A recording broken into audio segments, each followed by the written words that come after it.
What if I told you that the RTS and the tower defense genre both were resurrected at the same time? In the same game? Would you believe me? Follow along. Let me introduce you guys to an early access gem on the Steam store. The Age of Darkness, The Final Stand. This is an RTS tower defense game with a focus on surviving increasingly difficult waves of enemies that will try and destroy your kingdom. You are the last bastion of light in a world falling to darkness. Your mission is simple: survive and lead your people to victory. Let's jump straight in. First up, you're gonna pick your difficulty. There's easy, normal, veteran, horrific, and nightmare. So the easy game mode and normal mode and veteran are the first three choices you have. I would recommend that you start on easy until you beat the game on easy, because it is a hard game and you will lose a couple of times. Trust me, it's all about learning the mechanics, learning the different mechanics of the buildings, how to build up a proper base, choke points, units, you name it. You just need to learn the game, and easy is just the way to go, man. Trust me. So, let's go. Secondly, you have to pick a hero. We have Edwin Everard, the Wielder of the Flame. He is your basic paladin type champion. Then we have Alice Siren, the Queen. Let's just take Alice. She's my personal favorite. She has a bit of cleave, not as much as Edwin, but her loyal guards are just too good to pass up. So let's get started. Alright, so we are in game now, and let's just quickly go through the three main mechanics that you don't have to worry about. You have villages, you have food, and you have your resources. So the villages are the workers that you're used for training units and gathering resources. You get villages by building houses. To build houses you need food rations, obviously. And the food rations is gained by farms. You need foods for houses, and you need houses for villages, and you need villages for food. So that is the basic economic rinse and repeat. And we have the main resources. We have gold. You need gold for everything. You need it for units, you need it for building, whatever you need gold. Secondly, you have wood. Wood is used for any kind of house, any kind of building, and some units. And we have stone. Stone is like the next tier of resources. You need it to upgrade your buildings. You need it to build the next tier buildings, and you need it for some units too. Then we have iron. Iron is for the last tier of buildings and last tier of units. You need it to upgrade buildings. You need it to build the new buildings. A lot of buildings. There's a lot of building in this game. Okay. It is a tower defense after all. But iron, last tier for now.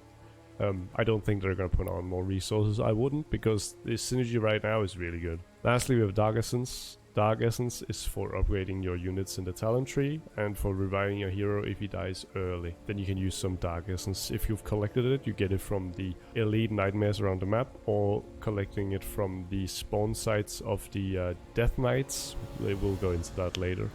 But yeah, Dark Essence, last tier, extra little bit on top. But it's not necessary in the early games, and it's not necessary on easy and normal difficulty, at least, I didn't feel like. But that is the resources. Now that we've gone through the mechanics, the basic economies of the game, and just general info, let's actually show a little bit of gameplay. So we're just starting the game, and we have our hero, Alice, and we start out with 2 soldiers and 3 archers.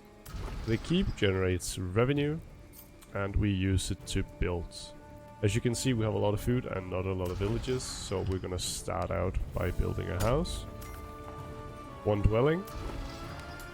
If you mouse over the different buildings, you see what they cost, what they provide. So we get 4 villages and we get 6 income per house. Then you can upgrade it to a lodge, and we get 6 villages and 18 income, and the max house is 12 villages and 40 income. And then we have defense. We have walls with towers, tier 1, tier 2, tier 3.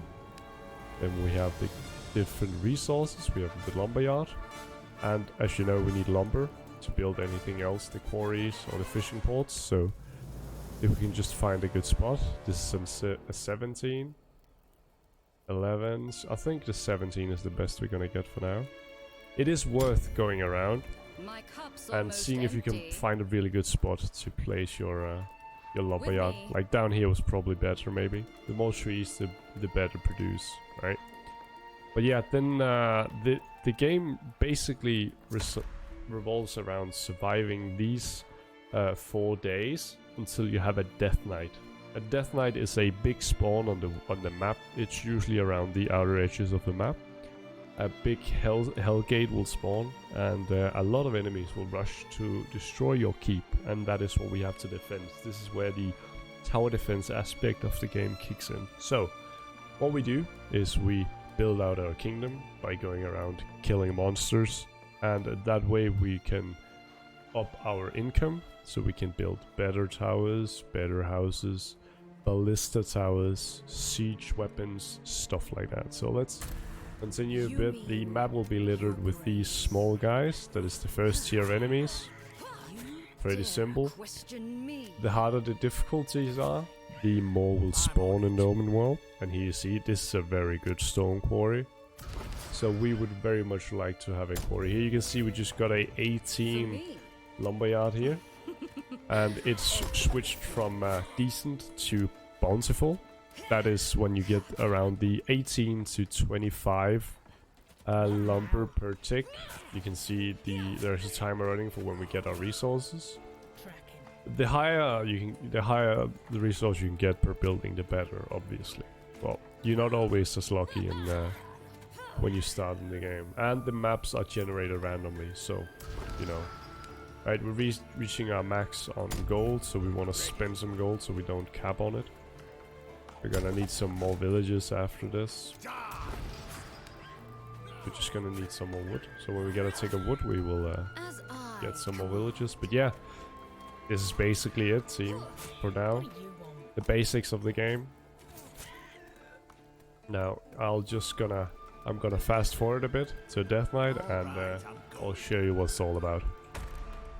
Alright, ladies and gentlemen, we are back, and it is Horde Night, or Death Knight, upgrade complete, as you'd like to call it. So, as you can see, a evil crystal, I call it world crystals. One of the world crystals has become unstable and will attack in the next 3 minutes and 40 seconds. So, now is where it gets a little tedious, because we don't know which way the crystal is going to take.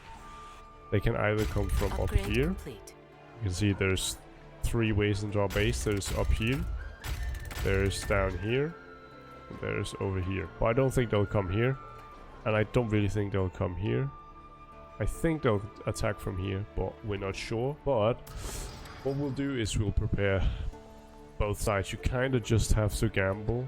So what you can do in the lesser difficulties is you can drop down a save here and just be like, alright, we'll gamble on this side. As you can see, I have unlocked ballistas from our workshop. It's one of the first major upgrades you can get after you've upgraded the towers. As you can see, I've expanded quite a bit. We have some farms, we have housing for income, and I've upgraded the keep ones. We got some training halls for units, and I also upgraded the food huts to farms, so we got some farms going. And yeah, it's all about expanding as far as you can and getting the most out of your land. But now let's prepare some defense. Ballista towers are very nice, very strong. We want to make sure our units can move through and kind of defend the towers. So we're just gonna get our hero down here. We're gonna put some walls up for the towers. Here. Oh wait, you can never get enough walls, and you guys will learn that when you get to play. Walls are just the game. On the hardest difficulty where I'm playing right now, you really need like 4 to 5 walls from the enemy's attack points to your base. So it's kind of 4 layers of these walls from your towers to the enemy. It's kind of the way it's played right now. Let's also get some archers in. Archers are always nice. But yeah, so you got it 1 day. 1 day is about 4 minutes on, I think, on any difficulty. to prepare your Death Knight. What I usually like to do is when there's still a day until the day of the Death Knight, I like to save up all the gold I can. If you've built, if you've expanded far enough and quick enough, you will have all the secondary resources like wood, stone, gold, and iron. I've been lucky with the iron deposits so close to base on this playthrough. But yeah, you will have that when you need it. But yeah, as you can see, the storehouse increases the resource cap and allows wood, stone, and iron farms like quarries or lumberyards to increase in efficiency by 33%, I think it is. So always build the I always build storehouses around the quarries just because it's very important. All right.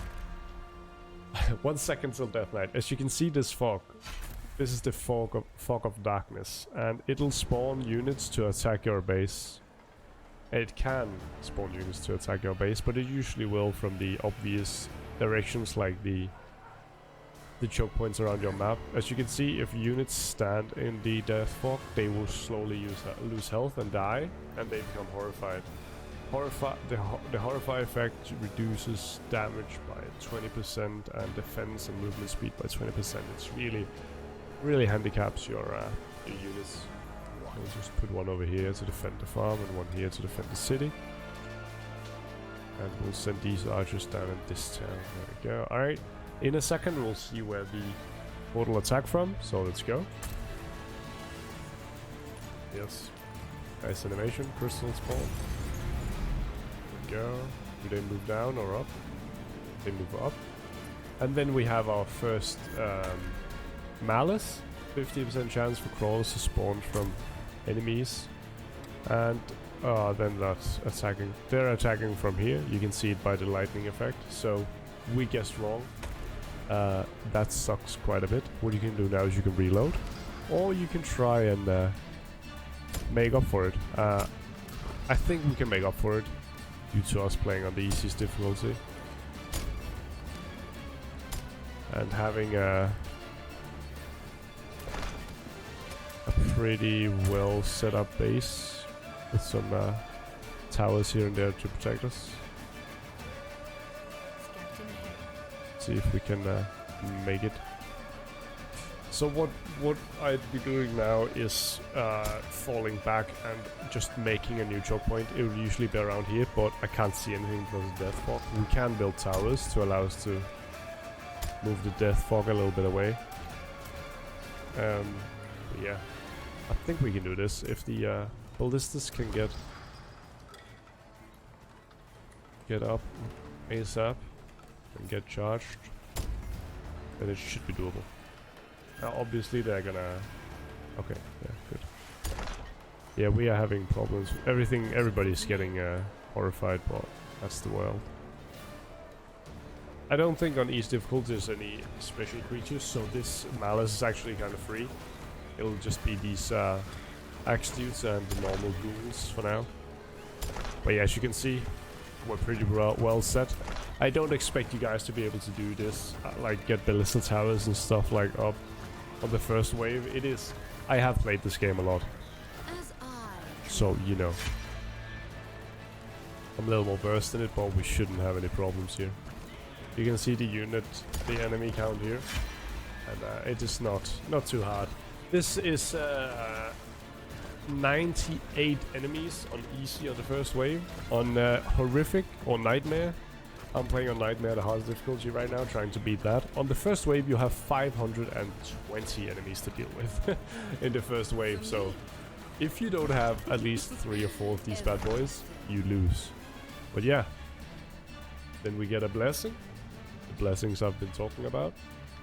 This is buffs for surviving a Horde Night. Now, on my difficulty, I always pick Night Watch, because we need the Horde Knights to drop Dark Essence so we can upgrade our units as fast as possible. But this is very metagaming. You don't have to do it this way. Whatever you like, you can take. If you're gonna sacrifice a lot of walls, rigged defenses might be worth it. Unsightly vision is always nice. It's very handy sometimes, but I don't usually pick it.